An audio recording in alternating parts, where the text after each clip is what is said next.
আসসালামু আলাইকুম সুধি। আজ ব্রোকলি ভাজি করব। এখন তো শীতের সিজন, ব্রোকলি প্রচুর পরিমাণে পাওয়া যাচ্ছে, লেটুস পাতা, সব ধরনের সবজি।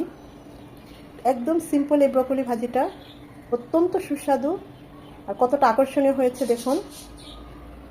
তা আমি কীভাবে একদম সিম্পলভাবে ব্রোকলি ভাজিটা করেছি সেটাই আজ আপনাদের সাথে শেয়ার করব।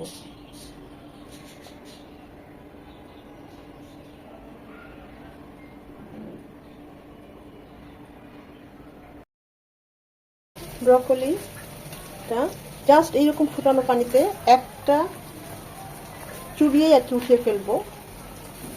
এটাকে 1 মিনিটের মতো জাস্ট চুবিয়ে উঠিয়ে নেব, যাতে গরম পানিটা জাস্ট ওর মধ্যে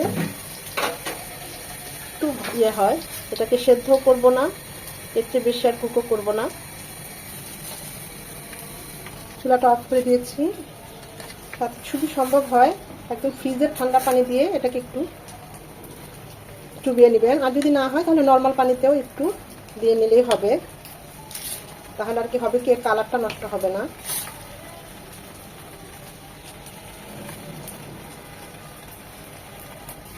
ব্রোকলিটা ভাজি করার জন্য প্যানে দিয়ে দিচ্ছি সয়াবিন তেল 2 চামচের মতো।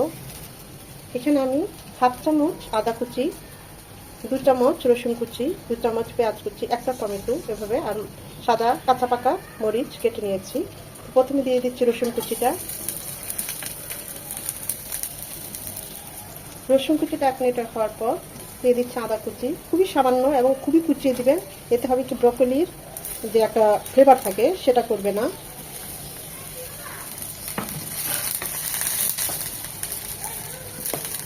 এগুলো একদম ভাজা ভাজা হবে। রসুন কুচি থেকে সুন্দর একটা আরোমা চলে আসবে, পেঁয়াজ কুচিটাও একদম নরম হয়ে আসবে। এই পর্যায়ে দিয়ে দিব ব্রোকলিগুলো, সাথে দিয়ে দিব যে টমেটোটা কেটে নিয়েছি আর ঝালের জন্য কাঁচামরিচ। ঝাল আর লবণ বলছি না, যে যেমন পছন্দ করেন ওই অনুযায়ী দিবেন। দিয়ে দিচ্ছি স্বাদ মতো লবণ। দিয়ে দিব কিছু পেঁয়াজ কলি এরকম কুচিয়ে নিয়েছি।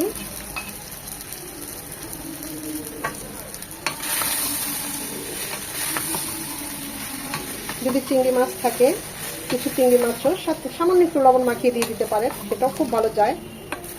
এখন এটাকে একটু পরপর নেড়ে নেড়ে ভাজা ভাজা করে নেবে। এখানে আর কিছুই দেওয়ার নেই, কিন্তু অসম্ভব ভালো, কতটা সাধারণ, অসম্ভব মজা হয় এইভাবে ব্রোকলিটা ভাজি করলে। এটা ভাজতে ভাজতে কাঁচা টমেটোটাও কাঁচা ভাবটা চলে যাবে আর ব্রোকলিটাও ভাজা হয়ে যাবে। দেখুন মাশাআল্লাহ, আমরা একটা জাস্ট গরম পানিতে একটু চুবিয়ে এনেছি, আমাদের কালারটা কত সুন্দর রয়েছে। ব্রোকলি থেকে কিছুটা পানি ছাড়বে, তারপর টমেটো থেকেও কিছুটা পানি ছাড়বে। এই পানিতে আমাদের ব্রোকলিটা সেদ্ধ কুক হয়ে যাবে। এখানে আর কিছুই দেব না। অসম্ভব মজা হয় এভাবে ব্রোকলি ভাজিটা করবেন। আর পেঁয়াজ কলিটা অবশ্যই এর সাথে সাথে দিয়ে দিবেন, তাহলে পেঁয়াজ কলিটার কাঁচা ভাবটা চলে যাবে, কুক হয়ে যাবে। ওভার কুক করবো না, জাস্ট ভাজা ভাজা করব। মানে একদম সেদ্ধ হয়েছে কিন্তু একটু শক্ত শক্ত ওরকমই রাখবো।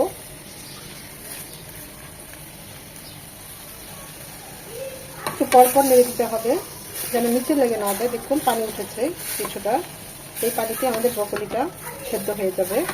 টমেটোর কাঁচা ভাবটাও চলে গিয়েছে, অনেকটা নরম হয়ে গিয়েছে। আর জাস্ট 2 থেকে 3 মিনিট আমরা এইভাবে একটু নেড়ে নেব। আমাদের ব্রোকলি ভাজিটা প্রায় রেডি।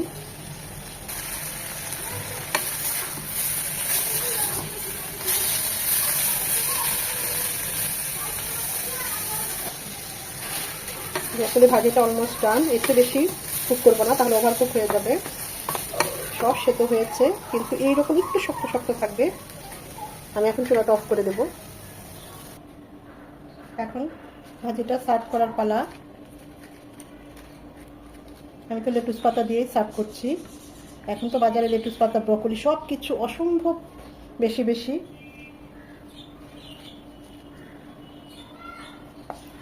এই সময় প্রচুর পরিমাণে এই ধরনের সবজি পাওয়া যায়। অবশ্যই এই সময় এগুলি ট্রাই করবেন।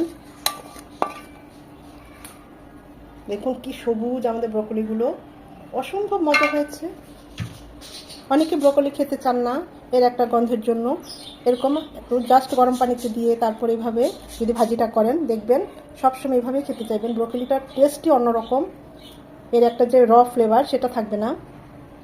অসম্ভব মজা হয়েছে, সত্যিই বলছি, নিজে করেছি সেজন্য না, একদম ইজি। সামান্য একটু রসুন কুচি পেঁয়াজ কুচি হলেই হয়। তা আশা করি ভিডিওটা ভালো লেগেছে। যদি ভালো লেগে থাকে এভাবে একবার হলেও ট্রাই করবেন, লাইক কমেন্ট শেয়ার করে দিবেন। সময় নিয়ে যারা এতক্ষণ এই ভিডিওটা দেখেছেন তাদের সবাইকে অসংখ্য ধন্যবাদ।